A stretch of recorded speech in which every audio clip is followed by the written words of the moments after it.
avenue to get into that specific college. Tax private companies rather than students and use the funds for universities. The higher education will be shaped by the pursuit of monetary objectives like those being promoted by the EU right now. So unfortunately, but maybe there is a better side to it, that education is being looked at as a monetization technique. Education has become more commercial of late. And that is where the regards for education are given second-hand natured. Distinctiveness and specialization. Distinctiveness may become not just about what the universities do, but how do they benefit from it. Let's talk about uniqueness. Can we ask you, what exactly does your university hold at the moment? What is the strongest feature? If there were 10 colleges, why would I ask someone to join your college? Please put your answers in the chat box. Let's type the question there. Yeah. And the question is, name one unique offering of your college? Excellent. Asha Abraham talks about holistic education. Name one strong offering of your college. Rivan talks about education for excellence.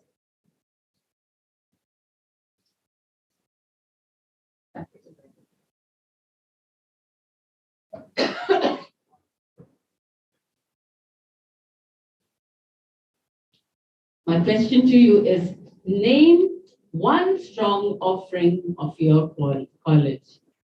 Something very, very specific. Sahana Devadiga talks about extracurricular activities. There's so many colleges at the moment who do not even know how to ramp up the sports center.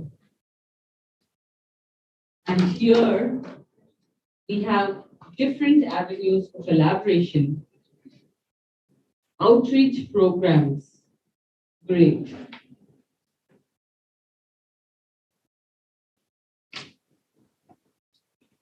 Faculty training, according to Binny Chan.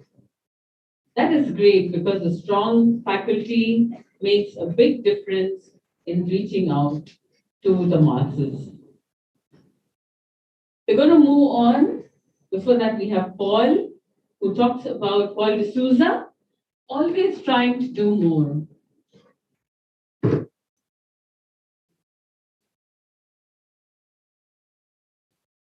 So we're going to unmute ourselves now and get into a discussion. And may I request volunteers to come forward, curricular and extracurricular activities.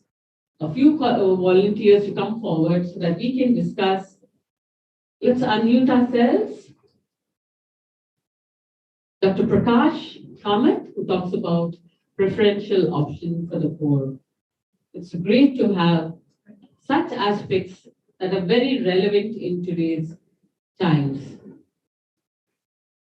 So what we're going to do is we're going to open up for a discussion, and I would like to request each of you to share your views on how we can talk about our stronghold and take this forward. Please unmute yourselves, or alternatively, kindly put in a message on the chat box and our team will unmute you.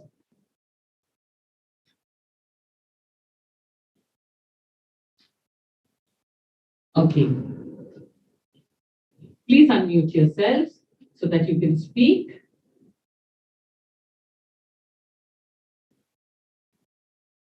We would like to hear from Dr. Prakash Kamath.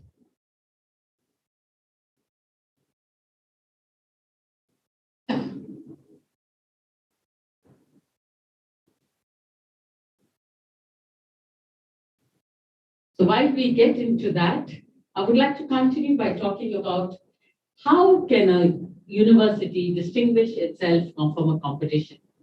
For example, if we have two competing colleges, how can we make one college stand out for itself? Is there a mechanism? Is it only the social media wars? Or is there a very genuine sense of offering, making an offering, and ensuring that offering is sustainable and beneficial for the entire community? We also want to focus on specialization, which could create a two-tier system so that we are aware of the areas of specialization that we have with us on our plate through this two-tier system. The universities will grapple with how to retain their credential roles as well. Student experience and widening participation. I think this is a great fulfillment for all of us educationists.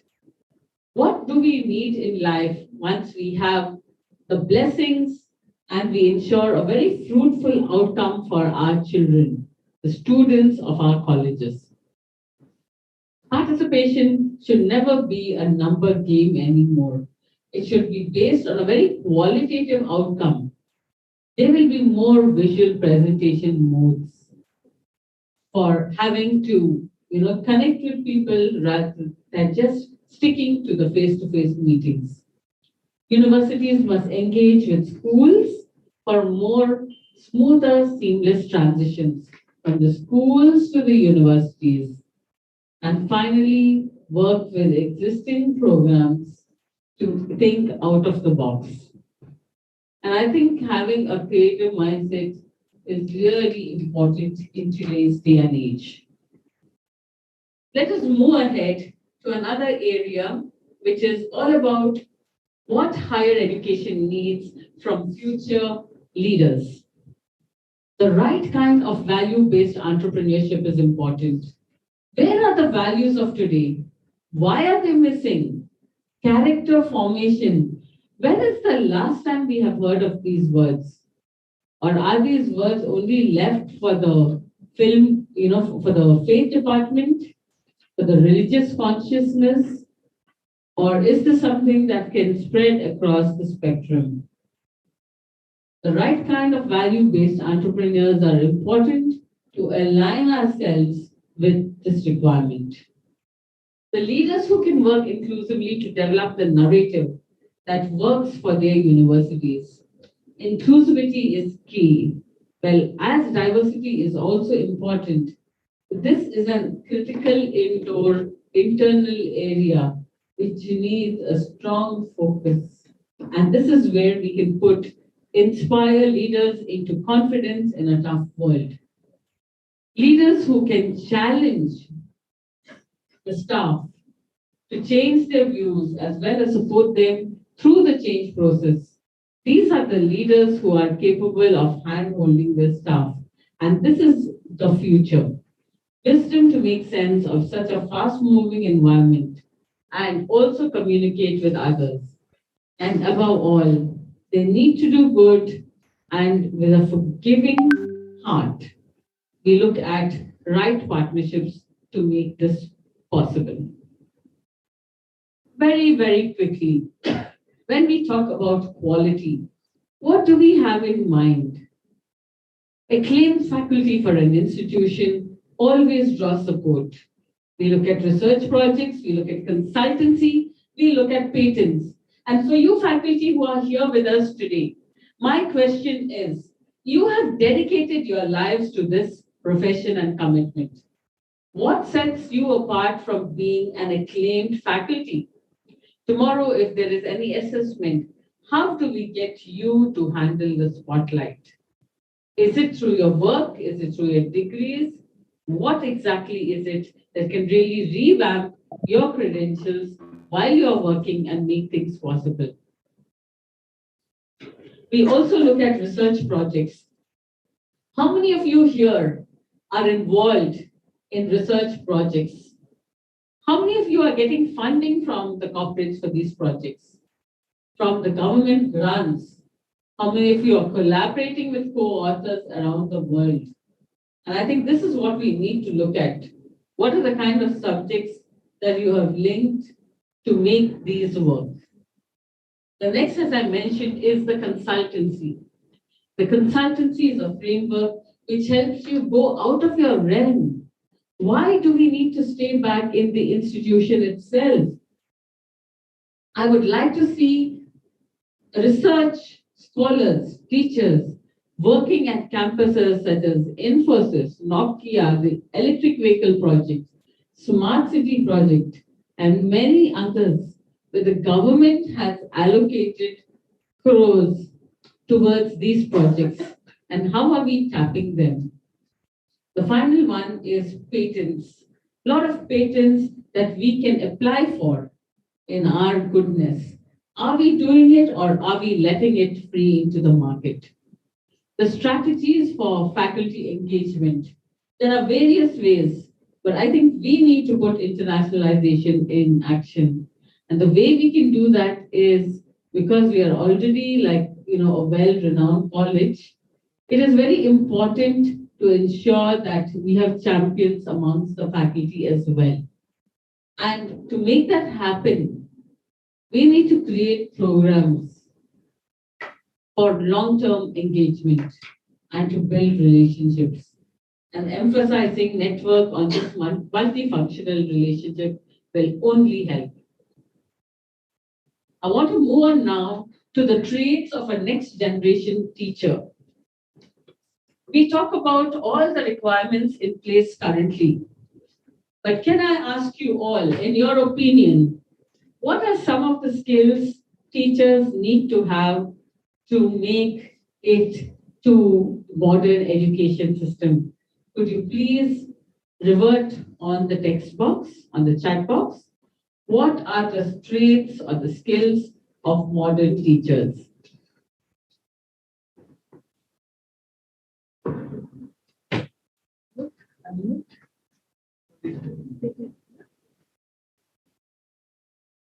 May I request Dr. Santosh Bogies to kindly unmute, and if we could have your inputs on this, please. Kindly unmute so that you could speak.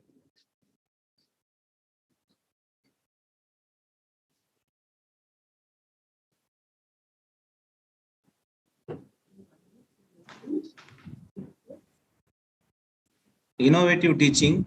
Yes. As well as updating ourselves with the new technology. Very good. Okay. Do you feel we currently have these skills, Dr. Santosh, or where do we stand currently in this process? We are using this technology in our college. Okay. Which college are you from? Aloysius College. Aloysius. Wonderful. Can we have other responses as well?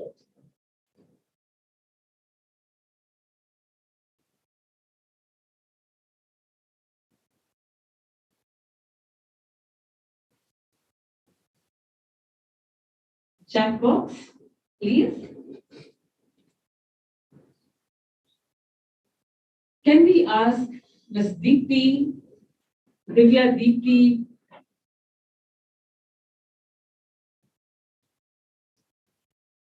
So let's look at Pratima. Are you around, Dr. Pratima?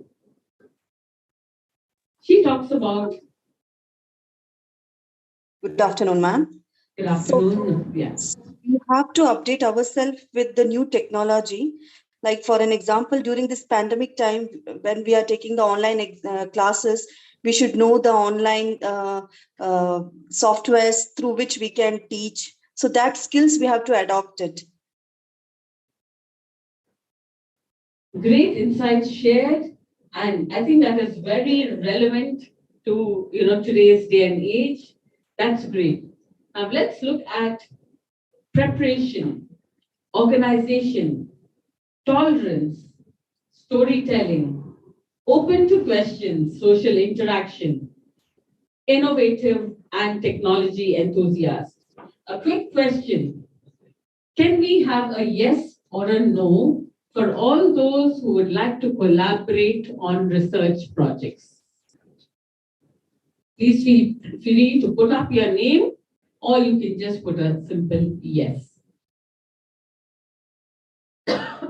All teachers, faculty members who would like to collaborate on research projects. Once you put in your comments, we will get back to you on this and open up various avenues for research collaboration.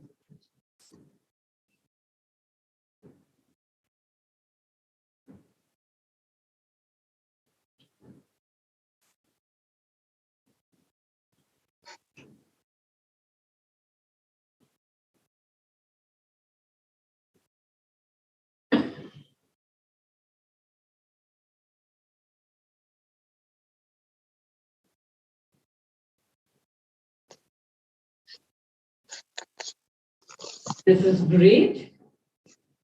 Good to have these inputs. My next question to you is, what is the area of research collaboration? If you could unmute yourselves, we are recording the conversation. What are the areas or the subjects that you would like collaboration on?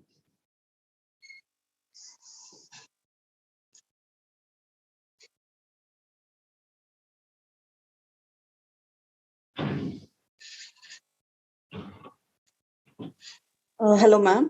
So Yes. I am working on nanosensor development, which is a sub-area of nanotechnology pertaining applications in electronics. So maybe the nanotechnology, I can say, this area will help me. Excellent. We will note it down. Which college? This is from Jyotirniwas College, Autonomous, Bangalore. So what we're going to do is, we have Ms. Pratima Bhatt with us. What we will do is, we will match make your requirement with those around us from different colleges and come back to you with avenues to collaborate. Thank you for giving us your inputs, Ms. Pratima. Do we have any others who would like similar collaborations? Please unmute yourselves.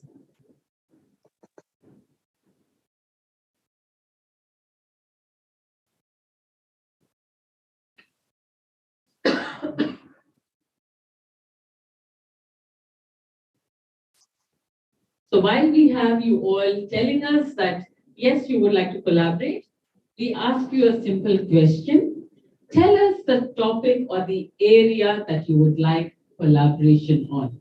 Please unmute yourself so that you can respond.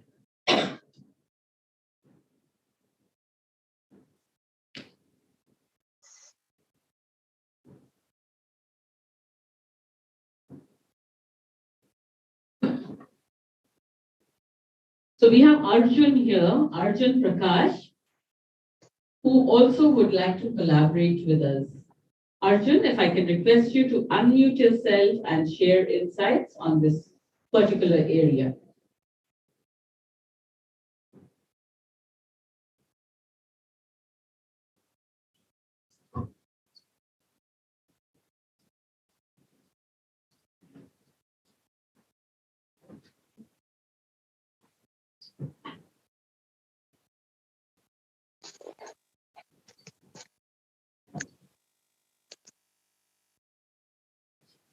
Scientific collaboration.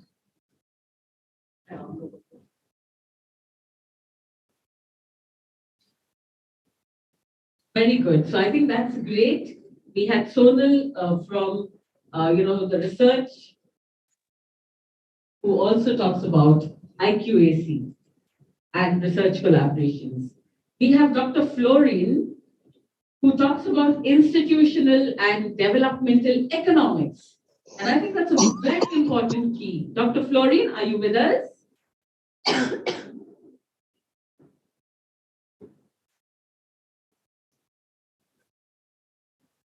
Yeah, can you unmute yourselves and highlight which college you're from and the nature, so that all those listening in from across the world can come back to you and collaborate on these areas.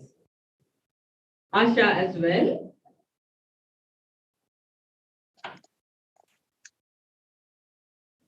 Please unmute yourself so that we can hear you.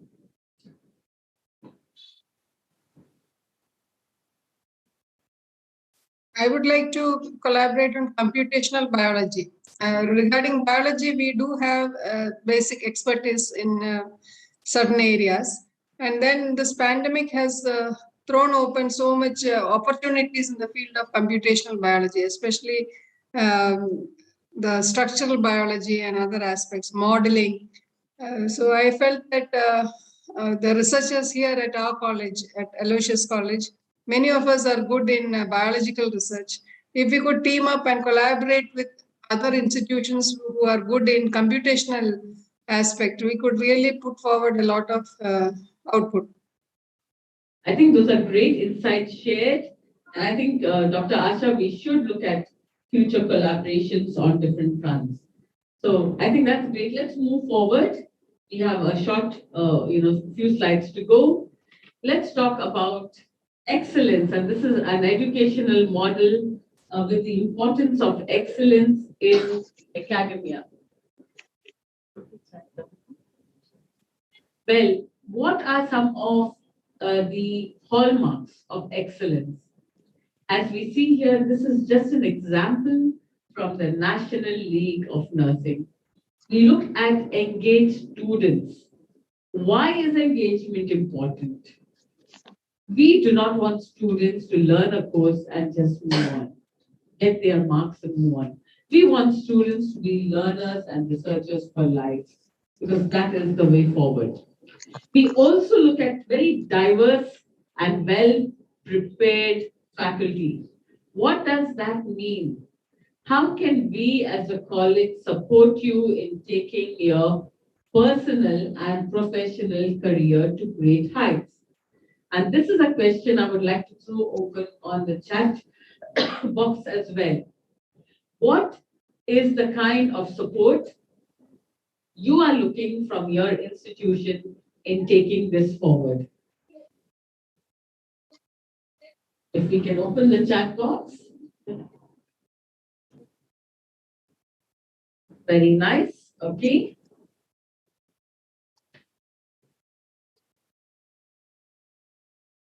A culture of continuous and quality improvement. So चलता है ilva yo. Yes, Ms. Lata.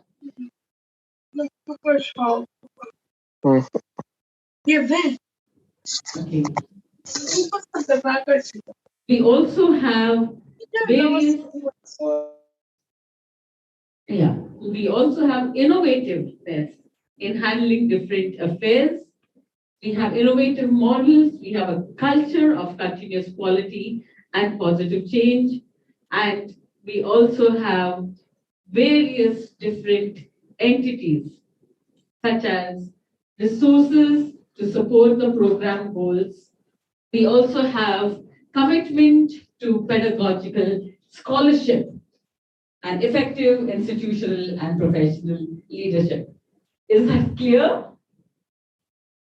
Well, I need to tell you that pay attention, because these are the hallmarks in the nursing education system. It does not mean that these are the same parameters used in your college. And I think that is where you as educationists need to come forward.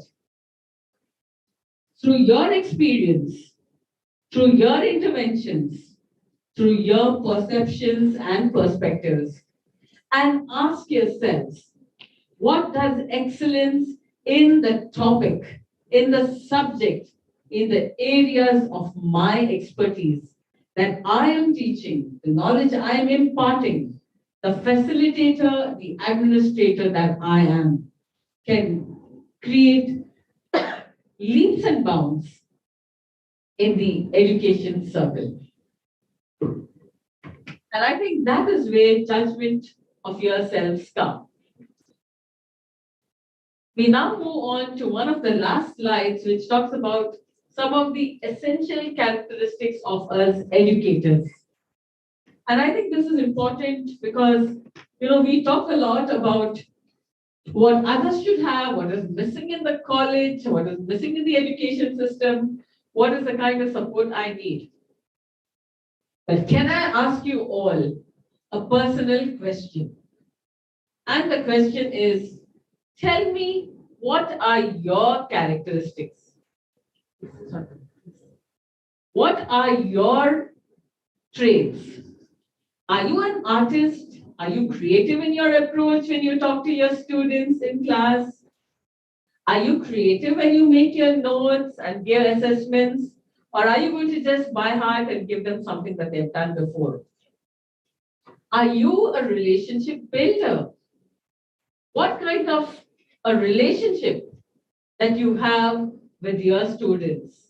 May I request all of you to unmute yourselves, show your videos, and please share your ideas on what are your traits of effective leadership. What is it that you are doing to justify that you are one of the best in terms of education and imparting the knowledge to others? I request you all to kindly unmute yourselves, show us your videos so that we can take a call here and decide on some of the areas of intervention. While we do that, we have representatives of quite a few colleges here. Let us start by asking Vincent Pallotti College. We can see a very, very active, dynamic participation of Vincent Pallotti.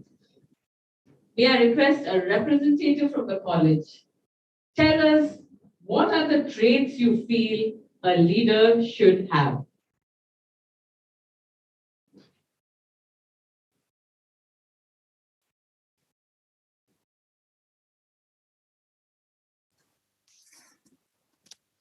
Hello. Yes, we can hear you. Good afternoon, madam. This is Father Andrew.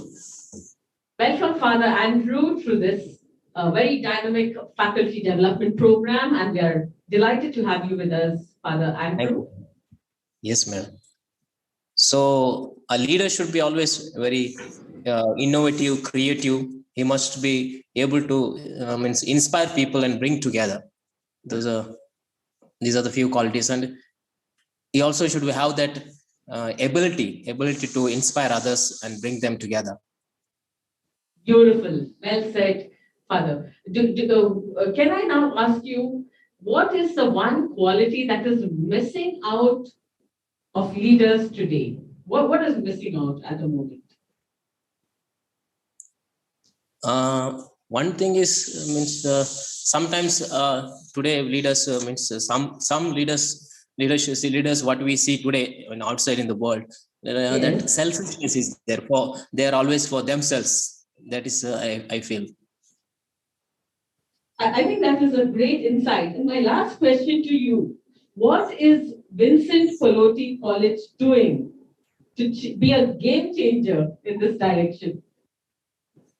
Yes. So we are in Bangalore. Yes, madam. We are in Bangalore. I think yesterday only you visited our college. So thank you so much. You're most welcome, sir. Yeah. So presently we are in the education field, and especially when we see our here the surrounding area, the students who are not the background, the culturally they are very poor students. We are trying to educate them, and especially we are trying to inculcate them those values. That's what we are giving more importance here. True. I think those are great insights shared, Father Andrew, and thank you for leading the way for collaboration and taking things forward. We will now move on to the host college. We have St. Aloysius College, Autonomous, Mangaluru, and we have Dr. Ashita with us. Pinto. Miss Dr. Ashita Pinto, we would like you to say a few words and share with us what are the guiding traits of an effective leader. A leader should be a role model and should be concerned about what's happening around and what would affect each and every one in an institution. True. and also the maybe the surrounding the environment, because when we talk about an institution, it's not only the institution alone, it's the entire society together. So how would we affect whatever decision a leader takes would be affecting the entire society. So a leader should be like a role model who will take a decision keeping in mind all the factors which are concerned. Wonderful. My next question to you, Dr. Ashita, is where is a lapse in the system? What weakens a good leader?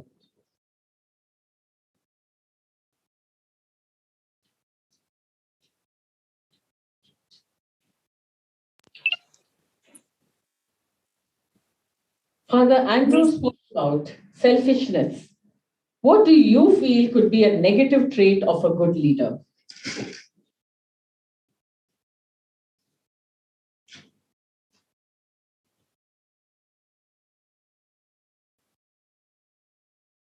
Saint Aloysius has gone all out to share the vision and to share this direction. We have also with us Dr. Chandrasekhar Shetty. Dr. Shetty, if you can let us know, people treat and deem you as one of the, noted educationists. What are some of the traits you have that sets you apart from the rest?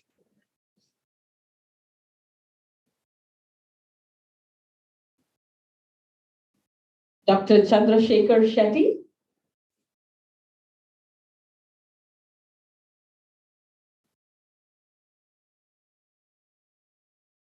So what we will do is, while we work on these directions,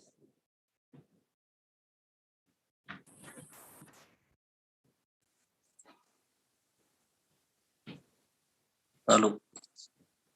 yes, please go ahead. Madam, one more point I would like to add, that today is most of the leaders lack vision. That's why I feel sometimes. Yes, Father. I think that's really integral, which is missing in our system. That's a good point shared. We have quite a few colleges who want to share, but with dread of time, we're just going to go ahead with the new slide. Next, yes, the FTP. And I think we are towards the end, I think, the last slide. Yeah, the last one. So apart from being an innovator, a leader, let's go to the last slide, which is the conclusion. And what is internationalization? This is the future. The quality and standard, the administration, the management, the faculty, and education for living versus education for life.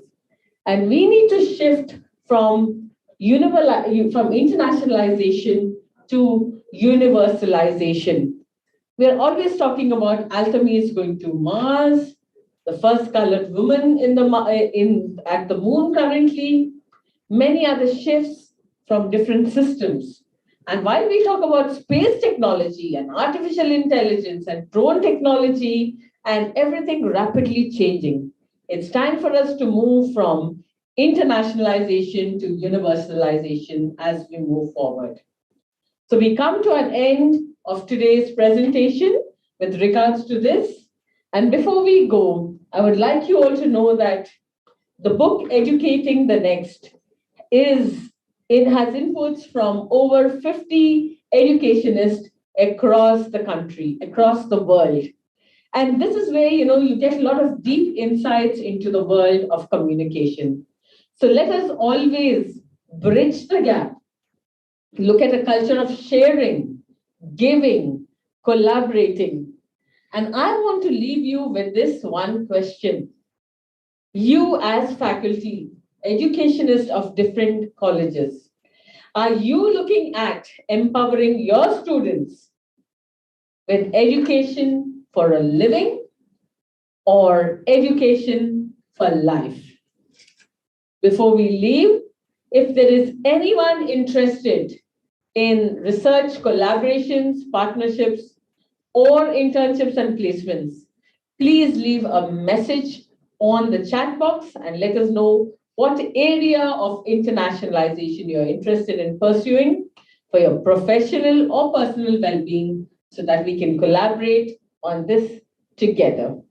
I hope you found this research and presentation insightful because internationalization of education is the future, not just for the students, my dear friends, but for the faculty and for the generation tomorrow as well. Thank you.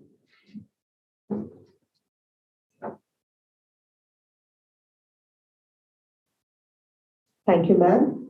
We have now come to the end of this faculty development session. I request Ms. Wilma from the Commerce Department to propose the vote of thanks.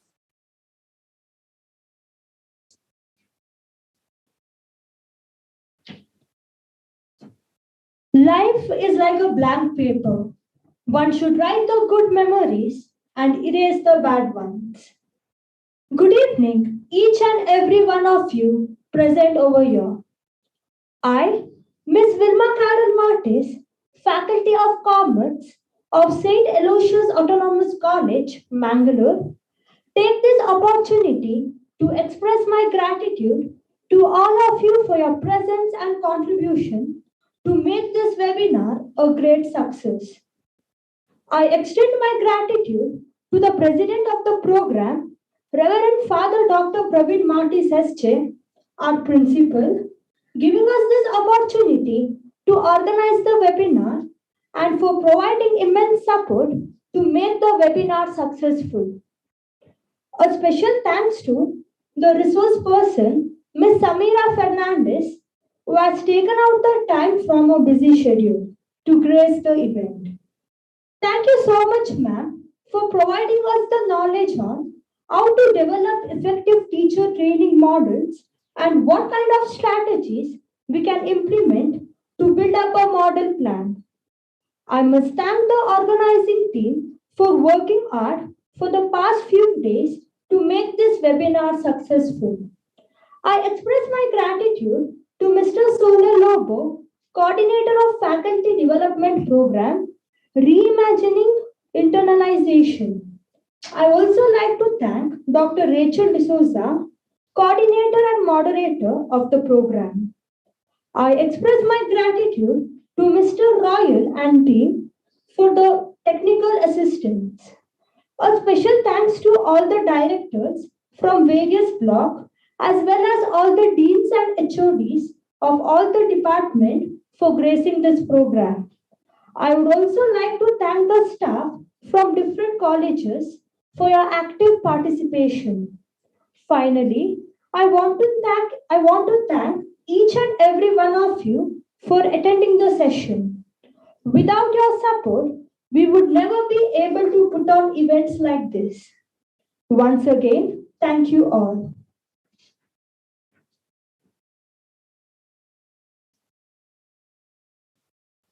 Thank you, Madam Wilma. Dear participants, the feedback link has been put up in the chat box. I request all of you to kindly fill in the same. Thank you.